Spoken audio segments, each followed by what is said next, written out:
Hello student, welcome to my YouTube channel way to education.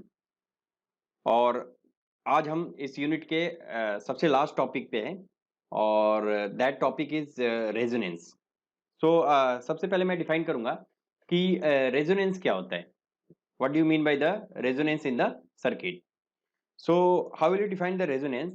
So basically resonance is a condition, this is a condition at which the current in the circuit is in phase with the applied voltage. So how will you define resonance? So resonance is a condition, this is a condition at which voltage and current in the circuit, any type of circuit, whether it is parallel circuit or series circuit, in the circuit is in phase. So this is the basic definition of the resonance. ठीक है, तो अगर किसी भी circuit में मैं कह रहा हूं कि रेजोनेंस है तो उसका मतलब क्या है कि वोल्टेज और करंट किस में होने चाहिए? फेज में होने चाहिए। And you already know that the voltage and current is always in phase in case of a resistive circuit। ठीक है, कोई भी अगर रेसिस्टिव सर्किट हम ले रहे हैं तो वहां पर वोल्टेज और करंट क्या होगा? फेज में होगा। वेयर एज अगर हम कोई इंडक्टर ले रहे हैं या कैपेसिटर ले रहे हैं सर्किट में, तो रेजोनेंस कंडीशन तभी हो सकती है जब inductive reactance and inductive capacitance, क्योंकि दोनों का फेज क्या होता है? अपोजिट होता है, they both cancel each other. ठीक है, so this is the basic condition. And one more thing, if voltage and current in the circuit is in phase, it means that the power factor at resonance, the power factor at resonance is equal to 1. So this is the condition, this is the resonance condition, and whether it is series resonance or parallel resonance, we have to see that this voltage and current is in phase and the power factor should be equal to 1. So this is 1 to 1। अगर voltage और current phase में है तो power factor automatically 1 हो जाएगा, और we can say this is unity। ठीक है, and at resonance condition the circuit behaves like a resistive circuit, correct? I think I am very much clear। In resonance basically दो types के resonance हम यहाँ पे स्टडी करेंगे। The first is the series resonance, means what is the condition for the resonance in the series RLC circuit. ठीक है, RLC circuit, RLC circuit में ही resonance होगा। ठीक है, या तो केवल रेसिस्टिव सर्किट हो तो फिर वहां पे हमेशा करंट और वोल्टेज फेज में, वहां स्टडी करने की जरूरत ही नहीं है। और अगर उसके अलावा कहीं पे रेजोनेंस हमें डिस्कस करना है, so that is RLC. RLC means inductance and capacitance both should be there in the circuit। ठीक है, so we will study the series RLC circuit, we will study the condition for the resonance frequency in case of a series RLC circuit। और second case जो हम discuss करेंगे वो भी बहुत important है, दैट इज पैरेलल RLC। इन दोनों condition में हम डिस्कस करेंगे कि हमारे रेजोनेंस फ्रीक्वेंसी की क्या वैल्यू होगी और कैसे हम फाइंड आउट करेंगे, और वो कौन सी कंडीशन होगी जहां पर वोल्टेज और करंट सेम फेज में होगा। ठीक है, so we'll see one by one. तो सबसे पहले हम देखते हैं सीरीज आरएलसी सर्किट। ठीक है, और यहां पे आप देखते हैं कि किस तरह से रेजोनेंस कंडीशन यहां पे आता है। ठीक है, तो इसके लिए मैं क्या कर रहा हूं, just I draw the circuit. मैंने एक रेसिस्टेंस और सीरीज में है इसलिए this is inductance and this is capacitance. ठीक है, ये हो गया आपका एक सीरीज आरएलसी सर्किट, और इस सर्किट को मैंने एक एसी वोल्टेज सोर्स के साथ कनेक्ट कर दिया। ठीक है, ये एसी वोल्टेज सोर्स हो गया V, and this is R, this is L and this is C।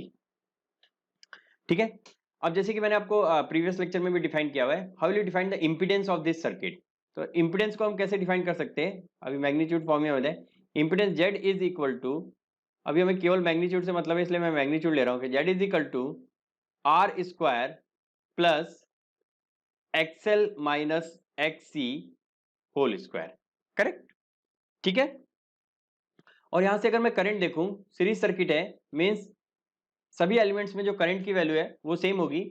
और वो करंट को हम कैसे डिफाइन करते हैं? I current is equal to V means this voltage AC upon this Z. Correct? This is equation number 1 and this is equation number 2. ठीक है? अब अगर Z की वैल्यू मैं यहाँ पे पुट कर देता हूं तो मैं क्या कह सकता हूं, this current I is equal to V upon under root of R square plus XL minus XC whole square. ठीक है, ये चीज आ गया. दूसरा मैंने आपको क्या कंडीशन कहा कि रेजोनेंस कंडीशन तभी होगा जब हमारे सर्किट में केवल रेसिस्टिव पार्ट होगा, यानी हमारा जो पावर फैक्टर है वो यूनिटी होगा.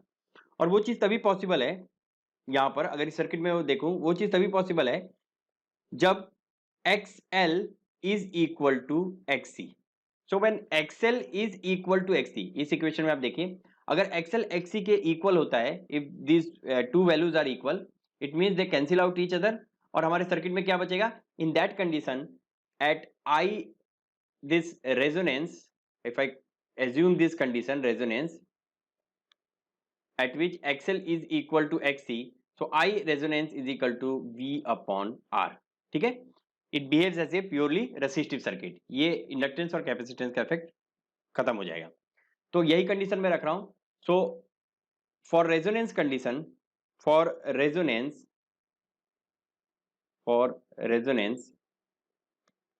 I have defined this power factor should be unity. Unity means it should be 1. और आपको पता है पावर फैक्टर को हम कैसे दिखा सकते हैं, cos थीटा और cos फाई जैसे भी आप रिप्रेजेंट करते हैं. तो cos phi is equal to R upon Z. बहुत सारे न्यूमेरिकल्स में हमने लिया. तो R upon Z, if power factor is unity, this cos phi, if cos phi is equal to 1, it means that this R should be equal to Z. ठीक है, यहां पे अगर 1 में पुट करें तो R is equal to Z. So this is the condition for the resonance and I am assuming this condition, और ये कंडीशन रखता हूं तो क्या कह सकता हूं कि this XL, this is possible only when XL minus XC is equal to 0. ठीक है, अगर XL minus XC is equal to 0 होगा तो क्या कंडीशन आएगा, ये Z जो है, Z की वैल्यू जो है वो R के इक्वल हो जाएगा. ठीक है, करेक्ट.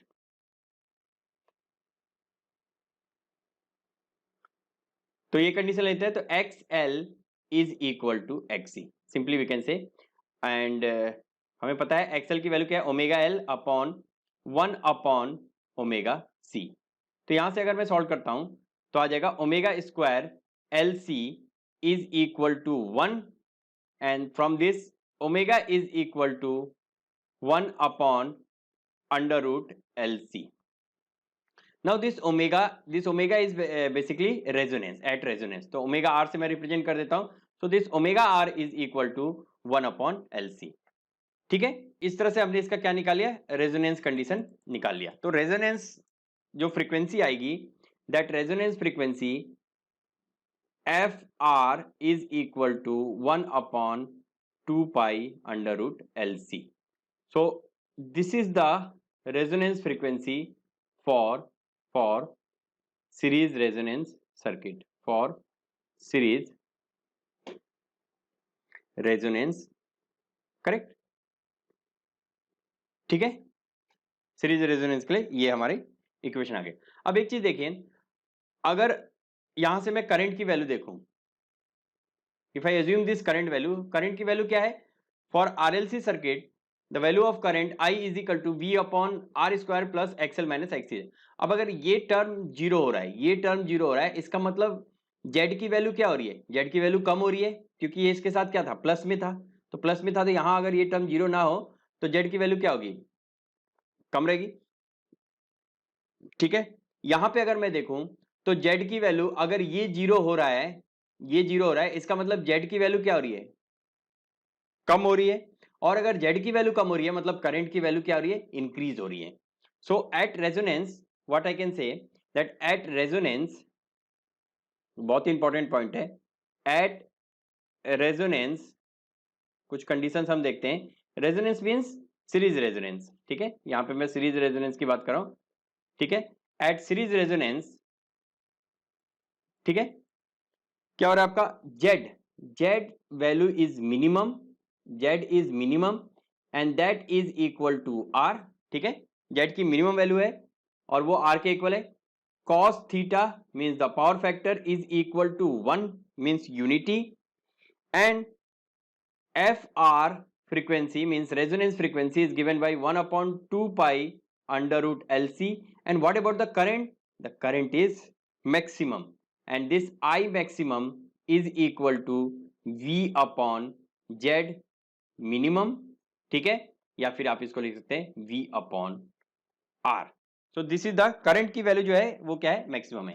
तो हम यहाँ पे कह सकते हैं कि this series resonance is a circuit in which the current is maximum at the resonant frequency। Series resonance को हम एक्सेप्टर सर्किट भी कहते हैं, एक्सेप्टर सर्किट। ठीक है, ये भी एक नाम है। एक्सेप्टर सर्किट क्यों कहते हैं कि जब हमारा यहाँ पर जेड मिनिमम हो रहा है तो केवल रेसिस्टिव सर्किट बच रहा है यहाँ पर। तो if resistive circuit is there it means it increases the value of the current. Correct. तो आप सीरीज रेजोनेंस कह लीजिए या एक्सेप्टर सर्किट कह सकते हैं। ठीक है, दोनों एक ही चीज है। So this I max is equal to this. अगर मैं इसका ग्राफ प्लॉट करता हूं, if I simply plot the graph, ठीक है, ग्राफ भी बहुत इंपॉर्टेंट है एग्जामिनेशन पॉइंट ऑफ व्यू से। अगर मैं इसका ग्राफ प्लॉट करता हूं,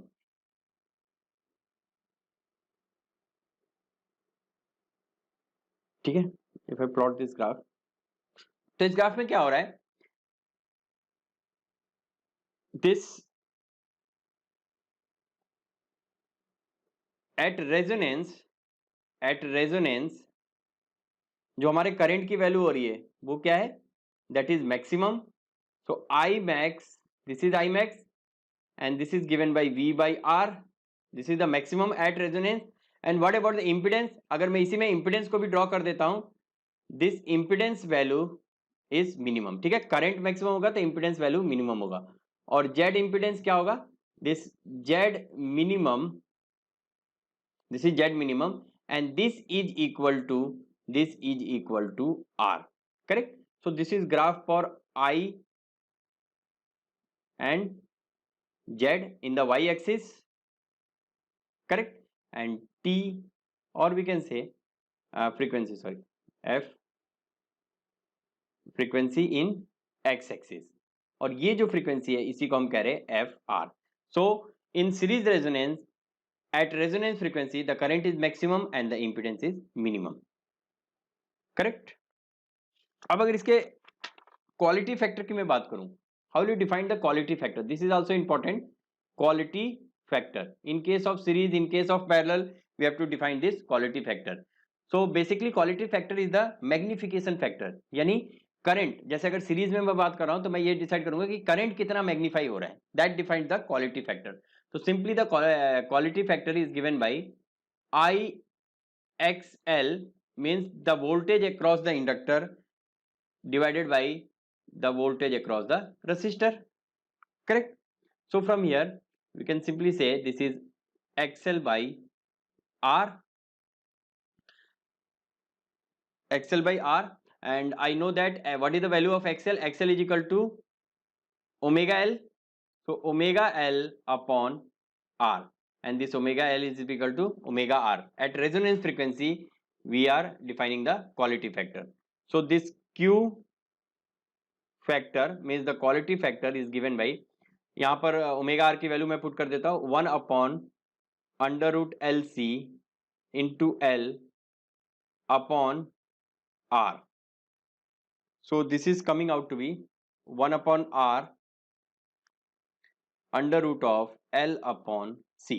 सो this formula is is also very important in for numericals में आपको डायरेक्टली इस पे क्वेश्चन मिल जाएगा, बोलेंगे क्वालिटी फैक्टर आप निकाल के बताइए, 1 upon r under root L upon C।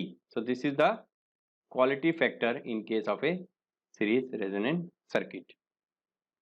ठीक है, I think clear होगा। and this quality Q factor is the is defined as the magnification factor for the current in case of a series RLC circuit। the magnification factor for current। ठीक है, इतना concept अगर आपको रहता है तो आप इजीली सीरीज आरएलसी सर्किट के, हम लोग अभी न्यूमेरिकल भी देखेंगे, वो भी सॉल्व कर सकते हैं फॉर करंट। ठीक है, तो इतनी चीजें आपको याद रखनी है। और आइए अब नेक्स्ट पार्ट में देखते हैं पैरेलल आरएलसी सर्किट। ठीक है, तो पैरेलल आरएलसी सर्किट में क्या एज्यूम करेंगे, देखिए पैरेलल आरएलसी सर्किट में हम different types of circuit assume कर सकते हैं, बट मैं यहां पे जो एज्यूम कर रहा हूं पैरेलल रेजोनेंस। ठीक है, जैसे हम कहते हैं we also call it as a anti resonance, means this is just opposite of whatever we have talk for the series resonance. Exactly उसका अपोजिट होता है, इसलिए इसको एंटी रेजोनेंस भी कहते हैं। And since this circuit is also known as the rejector circuit, rejector circuit. ठीक है, तीनों नाम आता है तो आप समझिएगा सेम है। अब यहाँ पे जो सर्किट में एज्यूम कर रहा हूं, मैं क्या एज्यूम कर रहा हूं कि कैपेसिटर को मैं आइडियल एज्यूम कर रहा हूं, और इंडक्टर के साथ मैं इंडक्टिव कॉइल एज्यूम कर रहा हूं, तो रेसिस्टेंस एज्यूम कर रहा हूं। और जनरली यही केस होता है प्रैक्टिकली, अगर हम देखें तो कैपेसिटर के साथ जो रेसिस्टेंस होता है उसकी वैल्यू बहुत ही कम होती है और हम उसे नेग्लेक्ट कर सकते हैं। तो सर्किट जो मैं एज्यूम कर रहा हूं, what I am assuming here, I assume one resistance here. ठीक है, ये रेसिस्टेंस मैंने एज्यूम किया और इसके साथ मैंने ये इंडक्टर एज्यूम किया। तो आपको पता है रेसिस्टेंस विद सम इंडक्टर, इसको पूरे को मिलाकर के हम क्या कहते हैं, कॉइल कहते हैं। तो ये हो गया R and this is given as XL। ठीक है, और इसके पैरेलल में मैं कनेक्ट कर रहा हूं कैपेसिटेंस। ठीक है, ये ठीक है, इसको मैं कर देता हूं XC। और ये पूरा कॉन्फ़िगरेशन जो है पैरेलल में एक AC वोल्टेज के साथ कनेक्टेड है। ठीक है, पैरेलल में एक AC वोल्टेज के साथ मैंने कनेक्ट कर दिया।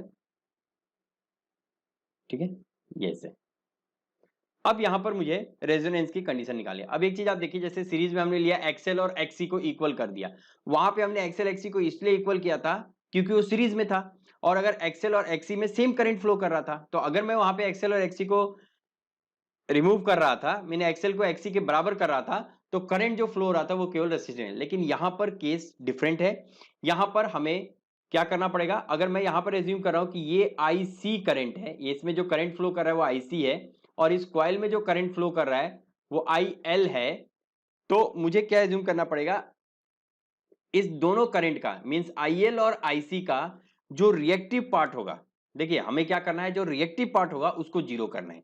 अब ये चीज ऐसे समझ में नहीं आएगा, इससे पहले मुझे क्या करना पड़ेगा, इसका फेजर ड्रॉ करना पड़ेगा। मैंने आपको फेजर भी बता रखा है, तो अगर मैं फेजर ड्रॉ करूं तो मैं मान लेता हूं ये मेरा वोल्टेज है, this is the input voltage, AC voltage जो मैंने अप्लाई किया।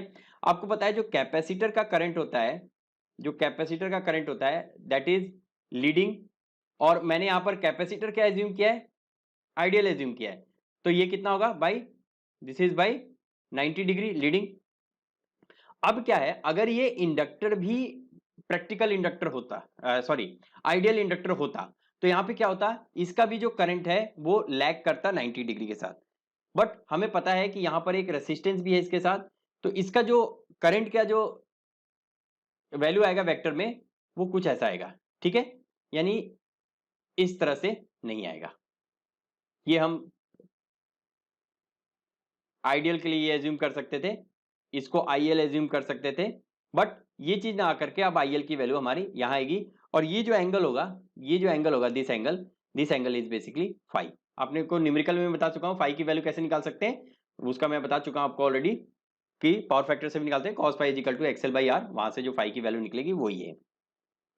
अब यहां पे आप देखिए, अगर ये IL की वैल्यू है तो यहां पर इसका कंपोनेंट क्या होगा, this is IL sine phi. ठीक है, इस IL का इस डायरेक्शन में जो कंपोनेंट क्या होगा, IL साइन फाई, और इस डायरेक्शन में क्या कंपोनेंट होगा, IL का इस डायरेक्शन में जो कंपोनेंट होगा वो होगा IL cos फाई। ठीक है, करेक्ट। अब यहां पर क्या देखना है मुझे, कि मुझे कौन सा मेरे को रिएक्टिव पार्ट को क्या करना है, ये जो रिएक्टिव पार्ट है ये IL साइन फाई और IC, इसको क्या करना है, जीरो करना है। अगर मैं इन दोनों को कैंसिल आउट कर देता हूं तो मेरे सर्किट में केवल रेसिस्टिव करंट रह जाएगा, और वो करंट की वैल्यू क्या होगी, that is IL cos phi. ठीक है, अब यहां से अगर मैं देखूं, अगर यहां से रेजोनेंस कंडीशन की बात करूं, in case of A parallel circuit, in case of the above parallel circuit, और भी बहुत सारे डायग्राम हो सकते हैं, कॉन्सेप्ट सेम रहेगा, वैल्यूज चेंज हो सकती है। In case of above parallel circuit, जो मैंने आपको दिखाया है पैरेलल सर्किट, ठीक है। What is the condition for resonance? The condition for resonance is that this IC minus IL sin phi this should be equal to 0। अगर ये condition आता है तो फिर ये दोनों कंपोनेंट एक दूसरे को कैंसिल आउट कर देंगे और केवल रेसिस्टिव कंपोनेंट यानी इन फेज कंपोनेंट हमारे पास रह जाएगा। अब अगर ये कंडीशन में लगाता हूं तो मैं क्या लिख सकता हूं कि this IC is equal to IL sin phi। तो देख सकते हैं आप, सीरीज से बिल्कुल ही डिफरेंट कॉन्सेप्ट हमने लगाया यहाँ पर फेजर्स के थ्रू, और उसका रीजन भी मैंने आपको समझा दी कि ऐसा मैंने क्यों किया। तो IC को मैं कैसे लिख सकता हूं वोल्टेज के फॉर्म में? V upon XC is equal to, IL को क्या लिख सकते हैं? V अपॉन, अब यहां पे क्या है देखिए, ये जो वोल्टेज है ये इसके अक्रॉस है, यानी इसका मुझे क्या कैलकुलेट करना पड़ेगा? इसको मैं एज्यूम कर लेता हूं कि ये जो वैल्यू है वो है ZL। I can assume this value is ZL। तो मैं यहां पे लिख सकता हूं V अपॉन ZL साइन फाई, ठीक है। अब ZL की क्या वैल्यू होगी? अगर ZL is equal to under root of R square plus XL square, ठीक है, यही तो है ZL, R square plus XL square. तो मैं वैल्यू वो भी पुट कर देता हूं, V upon XC is equal to V upon under root of R square plus XL square multiplied by sine phi. अब देखिए हमें साइन फाई की जरूरत नहीं है, लेकिन अगर इस डायग्राम से मैं देखता हूं तो इस साइन फाई को मैं एक्सेल और आर के फॉर्म में लिख सकता हूं। तो आप देख सकते हैं ये एक्सेल है, मतलब ये भी एक्सेल होगा, दिस इज ऑल्सो एक्सेल। ये कितना है? This is 90 degree. तो यहां से साइन फाई क्या हो जाएगा? साइन फाई अगर मैं कैलकुलेट करता हूं तो sine phi is equal to this, means this P by ये वैल्यू कितनी है, ये जो रिजल्टेंट है, दिस इज बेसिकली ZL, ठीक है। ये R है, ये R है, ये XL है, तो इसका रिजल्टेंट जो है तो P बाई H होता है। तो यहां से मैं लिख सकता हूं this is XL by ZL, ठीक है। तो साइन फाई की वैल्यू क्या आ गई? XL बाई ZL, और ZL की वैल्यू क्या है? ये है। तो अगर मैं सभी को पुट कर देता हूं, ठीक है, सारी वैल्यूज को अगर मैं पुट कर दूं सिंपली यहां पे, तो क्या आ जाएगा? V by XC is equal to V by under root of R square plus XL square multiplied by sine phi क्या हो गया? यहां से देखिए साइन फाई क्या है? Sine phi XL upon ZL, और ZL की ये वैल्यू मींस इसको मैं लिख सकता हूं this is equal to XL upon under root of R square plus XL whole square. I think this is clear. So from both side मैं V को कट कर सकता हूं। तो यहां से अगर मैं पुट करूं तो 1 upon XC is equal to XL upon R square plus XL square, ठीक है। ये चीज आ गया आपका under root of this and under root of this, तो ये आ गया। अब इसको हमें क्या करना है? We have to equate this, और यहां से क्या फाइंड आउट करना है हमें कि यहां से मैं फाइंड आउट करता हूं, यहां से मैं एक चीज निकाल सकता हूं कि R square plus XL square, इसको मैं इस साइड ले आया, is equal to XL by XC। I think यहां तक कोई प्रॉब्लम नहीं होगा, XL बाई XC। तो ये चीज आ गया। अब इसको मैं क्या कर सकता हूं, सॉरी XL बाई XC नहीं होगा, ये हो जाएगा आपका, sorry my mistake, this is XL XC, XL XC। So R square plus XL square is equal to XL XC। अब देखिए हमें यहां पर क्या करना है, इस चीज को सॉल्व करना है, और जो वैल्यू हमें फाइंड आउट करनी है XL XC की वैल्यू मैं पुट कर सकता हूं। तो मैं वैल्यू पुट कर देता हूं XL XC की।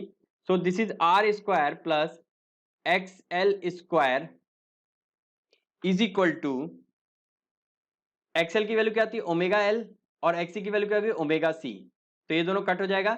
सो from here R square plus X L square is equal to L by C. ठीक है, अब आर स्क्वायर को मैं इस साइड लेके जाता हूं, तो यहां से आ जाएगा X L square is equal to L by C minus R square.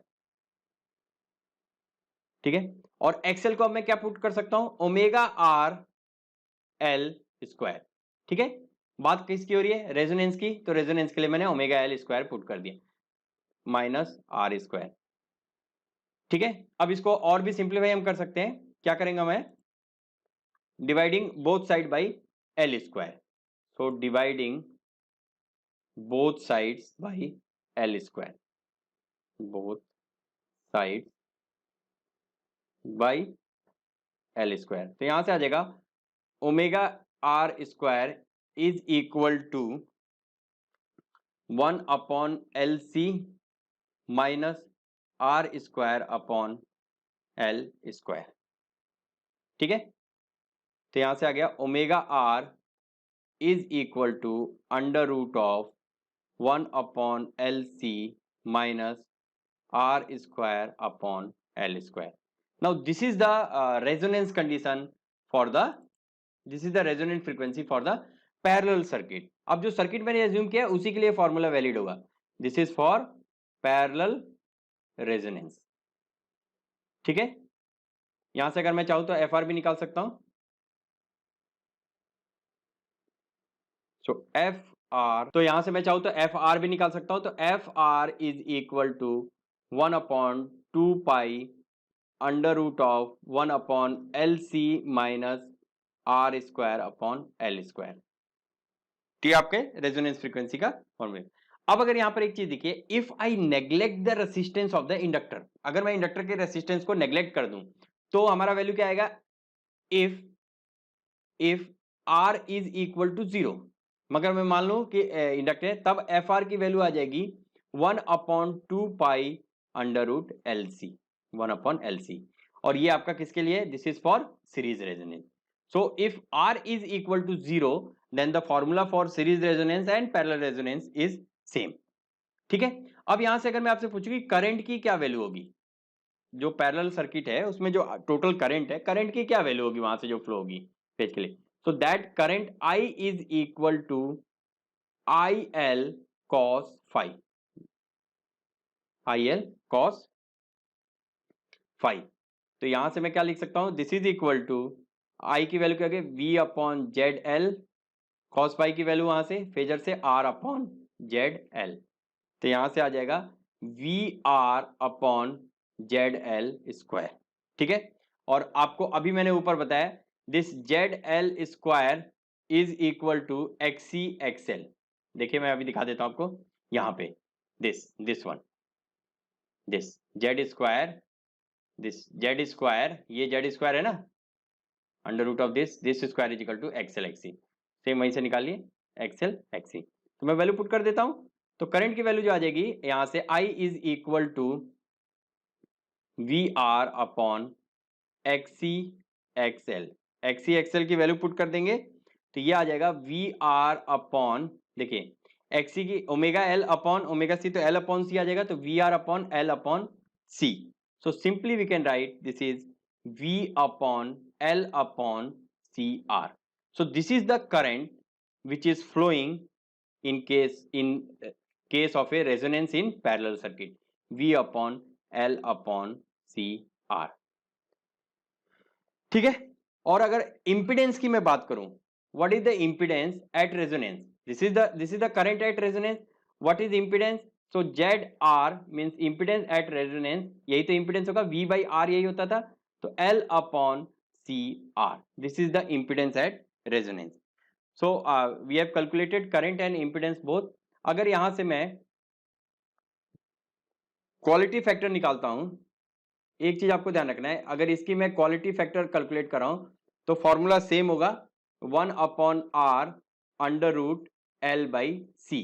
Only difference is that this is the magnification factor for the voltage, magnification जैसे वहां पे करंट के लिए था, this is the magnification factor for the voltage.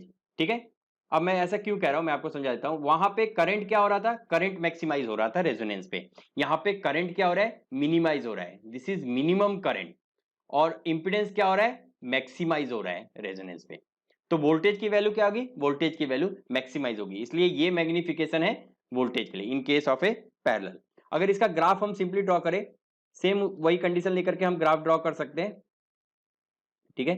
ये अगर मेरा frequency हो गया, दिस इज एफ, और यहाँ पे मैं ग्राफ, अगर पहले करंट का अगर ग्राफ मैं ड्रॉ करता हूं, तो करंट का ग्राफ कैसे आ जाएगा, this is simply like this, correct. तो यहां पर मींस एफ आर पे, दिस फ्रीक्वेंसी पे, this current is minimum, this is I minimum, और आई मिनिमम की वैल्यू क्या है, V upon L upon C R, this is the value. और इंपिडेंस का अगर मैं ड्रॉ करूं, तो this is the impedance graph, और इंपिडेंस क्या होगा यहाँ पर, इंपिडेंस जो है वो मैक्सिमम वैल्यू होगा, this is Z maximum, and this value is given by L by CR. So I Z in the increasing order and F is this in the increasing order. तो इसीलिए देख रहे हैं क्या, उसको हमने क्या कहा रेजोनेंस, तो इसको हम करें एंटी रेजोनेंस, क्योंकि एग्जैक्टली जो कैरेक्टरिस्टिक्स आप ऑब्जर्व कर रहे हैं वो बिल्कुल ही रिवर्स है as compare to that of the series resonance, ठीक है। तो इसको रिजेक्टर सर्किट भी कहते हैं। रिजेक्टर सर्किट क्यों, क्योंकि करंट की वैल्यू को ये मिनिमम कर रहा है। So this is all about the series and parallel resonance. और आपने देखा हम कैसे डिराइव कर सकते हैं। अब मैं आपको एक चीज बता दूं कि ये जो फॉर्मूला मैंने डिराइव किया है पैरेलल रेजोनेंस के लिए, अगर इस सर्किट में कोई भी चेंज हुआ, यहाँ पर अगर कोई चेंज है, मान लीजिए यहाँ पर एक रेसिस्टेंस दे दिया, या सर्किट में कोई भी चेंज आता है, तो फिर आपको उसके लिए अलग से डिराइव करना पड़ेगा, वो फॉर्मूला वैलिड नहीं होगा। बट जनरली इसी तरह से हम डिराइव करते हैं। जनरली जो आपको न्यूमेरिकल्स मिलेंगे उसमें इसी तरह से दिया होगा, तो इसलिए मैंने आपको इस तरह से डिराइव किया। बट कॉन्सेप्ट आपको क्या याद रखना है, ये चीज याद रखना है, that this reactive current should cancel out, means IC minus IL sin phi is equal to 0। अगर आपको इतना चीज पता है तो आप इजिली इसको किसी भी पैरेलल सर्किट के रेजोनेंट को आप इजिली कैलकुलेट कर सकते हैं। सो this is all for the class and thank you. और प्लीज आप लोग पढ़ाई करते रहिए, और ये सिलेबस आपका मतलब सेक्शन ए कंप्लीट हो गया है यहाँ पे। और जो भी मैंने वीडियोस अभी तक आपको दिए हैं वो सभी आप ये मान के चलिए कि बहुत ही इंपॉर्टेंट टॉपिक्स पे है, और किसी में से भी क्वेश्चंस आ सकता है। So thank you for that.